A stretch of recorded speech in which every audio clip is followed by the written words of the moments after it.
సూర్యాపేటలో మాజీ మంత్రి జగదీష్ రెడ్డి మాట్లాడుతున్నారు. లైవ్ ద్వారా చూద్దాం. ఆ తర్వాత వచ్చే వానకాలానికి నీళ్ళు అవసరం పడితే ఈ నీళ్ళను కూడా వాడుకోవచ్చు. ఒకవేళ వర్షాలు ఏదైనా సందర్భంలో ఆలస్యం అయితే ఈ నీళ్ళను కూడా మనం వాడుకొని ముందుకు తీసుకొచ్చుకోవచ్చు. నార్లు పోసుకోవడానికి ఇతర అవసరాలకు ముందుగా వాడుకోవచ్చు అనే ఉద్దేశంతో దీన్ని కట్టింది. ఇది లేకపోయినా కాళేశ్వరం ప్రాజెక్టుకి ఏమి ఇబ్బంది లేదు, నీళ్ళు రావడమే ఆగదు. ఇప్పుడు మనం అక్కడ చూస్తాం కన్నెపల్లి పంప్ హౌస్ దగ్గర ఆల్రెడీ పంపులకు నీళ్ళు అందుతున్నాయి ఎత్తుకోవడానికి. ఆ నీళ్ళు ఎప్పుడు అందుతూనే ఉంటాయి, 6-7 నెలలు అందుతాయి.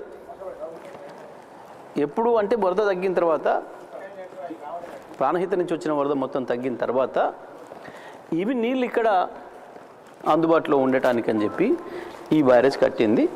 ఇది మొత్తం కాళేశ్వరం బ్యారేజ్ల ప్యాకేజీలో మొత్తం అన్ని కలిపి 19 రకాల కాంపోనెంట్లు ఉంటే అది ఒక్కటిది.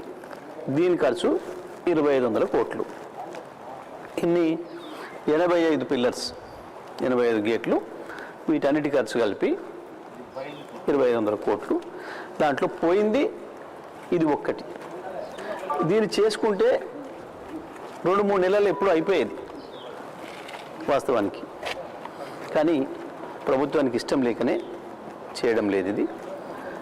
ఇది కాళేశ్వరం కథ. ఇప్పుడు మనకి ప్రాణహిత కలిసిన తర్వాత వస్తున్న గోదావరిది నీళ్ళు ఎంత పోతుంది, ఎంత ప్రవాహం పోతుందో చూడండి. లక్షలాది క్యూసెక్లు పోతున్నాయి. ఇప్పుడు ఆల్రెడీ ఇక్కడ నీళ్లు ఉన్నాయి. ఈ నీళ్లను మనం